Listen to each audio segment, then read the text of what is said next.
Probably heard that spot-reducing belly fat is impossible, and while that's true for the fat you can pinch, there's another kind of belly fat that actually responds incredibly fast once you know how to target it. You can lose a significant amount of weight and still be left with stubborn belly fat, and that's because abdominal fat isn't just sitting under your skin. A big part of it is visceral fat, and this is the fat that's packed deep around your internal organs. It wraps around your stomach, your liver, and your pancreas. And this is the exact type of fat that drives so many of the chronic conditions that are quietly killing people today. Visceral fat is what fuels type 2 diabetes, fatty liver disease, heart disease, and it's even been linked to certain cancers. But here's the good news that most people never hear. While visceral fat is the most dangerous fat on your body, it's also the easiest fat to lose once you understand how to specifically go after it. So in this video, I want to show you the fastest, most science-backed way to target visceral fat and burn it off quickly. We're going to break this down into two parts. First, we'll go over the best foods and drinks you should be adding to your daily routine. And then, I'll walk you through the exact type of exercise that gives you the biggest bang for your buck. Let's start with food, because what you eat every single day is either feeding your visceral fat or it's starving it. There's no neutral option here. One of the most powerful weapons you have against visceral fat are carotenoid-rich foods. Now, carotenoids are simply the natural pigments found in plants. They're what give carrots their bright orange color, what makes tomatoes red, and what gives spinach that deep, dark green. But it's not just about the color. Carotenoids are powerful antioxidants, and that matters a lot, because so much of what actually causes visceral fat to build up is energy excess that eventually leads to inflammation and a disrupted metabolism. Carotenoids reduce that stress by neutralizing free radicals, which are unstable molecules that damage your cells. And by clearing out those free radicals, carotenoids actually help stabilize your genes. Specifically, they can help switch on the genes that burn more fat and at the same time quiet down the genes that tell your body to store fat.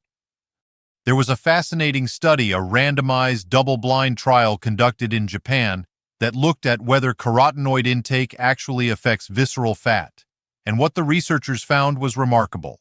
Just 8 weeks of eating carotenoid-rich vegetables reduced visceral fat. The group that saw especially strong results was randomized to a high lycopene and low lutein group, which in that study consisted of carrots and shiitake cabbage. But here's what I really want to emphasize. All 4 groups that ate carotenoid-rich vegetables lowered their visceral fat. So how do you actually get more of these carotenoids into your diet? It's simple. Just target your favorite colorful vegetables. Think carrots, sweet potatoes, bell peppers, spinach, squash, you name it. Almost any colorful vegetable or fruit is going to be rich in some type of carotenoid, and it will help you fight your visceral fat. Now, after carotenoids, the next special compound you need to be targeting is catechins. These are flavonoid polyphenols that also act like antioxidants and work to reduce inflammation in the body. And my personal favorite way to get catechins is by drinking green tea. You've heard it 1,000 times. Green tea burns fat. And the truth is, it actually does. And it does so precisely because it's so rich in catechins. These compounds fundamentally change the way your body handles fat, and specifically visceral fat. Catechins help with fat regulation in several different ways. First, they boost your fat oxidation and your energy expenditure by stimulating your nervous system to burn up more fat and raise your overall metabolism. On top of that, catechins also inhibit fat-processing enzymes like lipase, which means they actually block some of the fat you eat from being absorbed in the first place.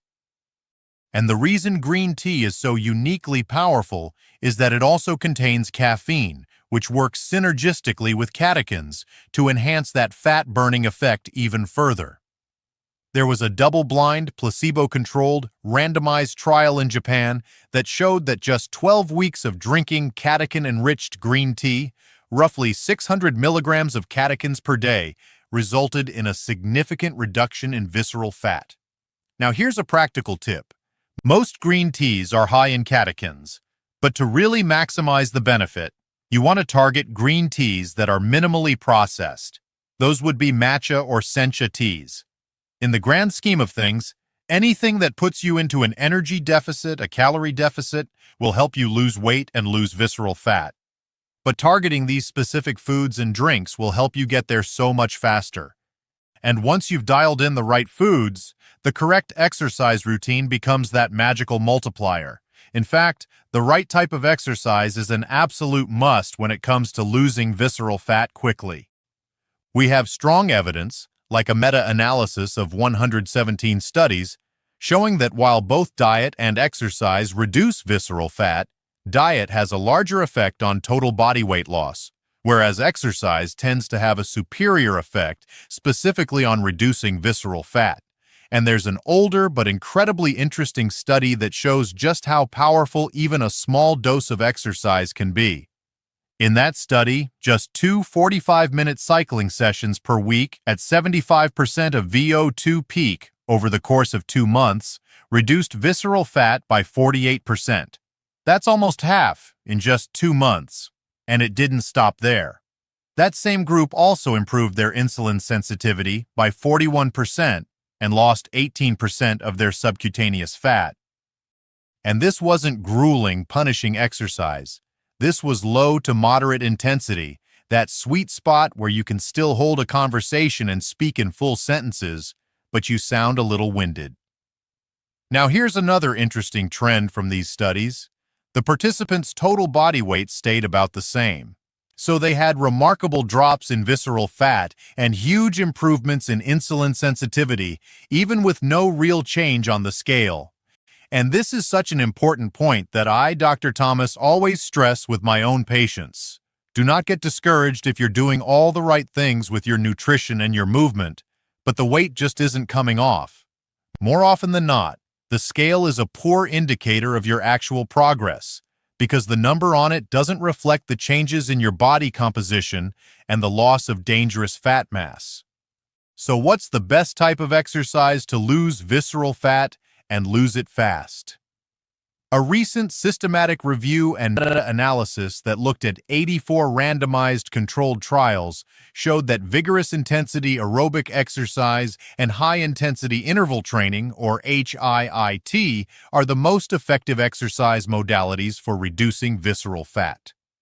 Resistance training was still beneficial, but just not as effective when looking specifically at visceral fat reduction. Now, that's not to say you should forget about resistance training. Not at all. Resistance training is a must for maintaining your muscle mass, and it's critical for your overall health and metabolism. But if your goal is to lose visceral fat fast over the next few months, it's probably better to dial up your cardio. Now, if we're choosing between HIIT and steady aerobic exercise, there really isn't a big difference in effectiveness. Direct comparison studies show both are very similar, with no statistically significant difference between the two in adults.